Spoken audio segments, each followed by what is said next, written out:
అవుతుందా తక్కువ వైబ్రేట్ అవుతుందా దీంతో కంపేర్ చేస్తాం. లెంత్ ఇప్పుడు మనకి లావు అయిపోయింది కదా ఇది. ఇప్పుడు లెంత్ గేజ్ అయింది. ఇప్పుడు లెంత్ ఎక్కువ ఉన్నది సాఫ్, లెంత్ ఎక్కువ తక్కువ వైబ్రేట్ అవుతుంది, తక్కువ ఉన్నది ఎక్కువ పవర్. సో ఇది సాఫ్ చిన్నగా ఉంటుంది. సో ఇక్కడ గిటార్లో మనకి ఏంటి, ఇక్కడ ఉన్నప్పుడు లెంత్ ఎక్కువ ఉంటుంది కదా, ఇక్కడికి వస్తే లెంత్ ఉంటుంది. చెప్పండి,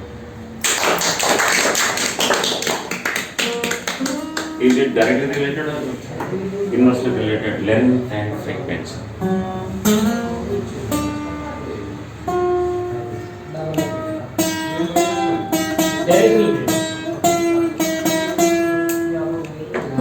లెంత్ పెరిగితే ఫ్రీక్వెన్సీ తగ్గుతుంది కదా అన్న, ఇండైరెక్ట్ పెరిగితే తగ్గుతుందా లేదా? లెంత్ పెరిగితే ఫ్రీక్వెన్సీ ఏమవుతుంది కాబట్టి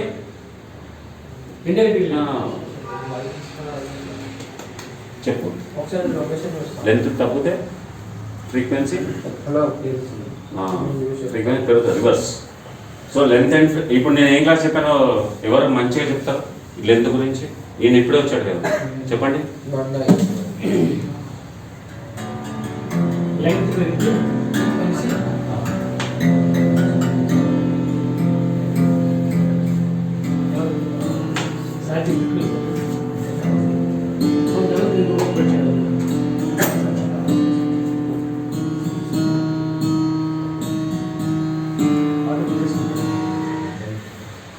అయ్యా మేము వెళ్ళిపోతామా, కొంచెం లేట్ అవుతుంది, ఫాస్ట్ కంప్లీట్ చేసుకోవాలి. నేను మీరు లెంత్ మీద చెప్పాను, లెంత్ పెరిగితే ఇది లెంత్ ఇది ఓకే, లెంత్ ఎక్కువ ఉంటే ఫ్రీక్వెన్సీ తక్కువ ఉంటుంది, లెంత్ తగ్గితే ఫ్రీక్వెన్సీ ఎక్కువ ఉంటుంది.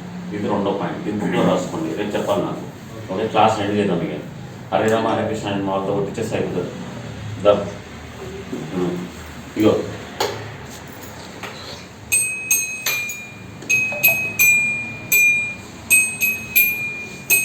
ఇది జైల్లో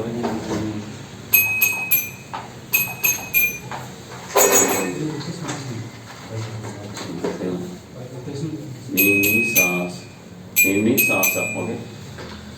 ఫస్ట్ 7 and ఓకే, రెడీ భయ్యా? నిన్నీ సాస హరే రామ, ఇది ఒకటే ప్రాక్టీస్ చేయాలి మీరు దీని మీద ఫస్ట్. Okay ready?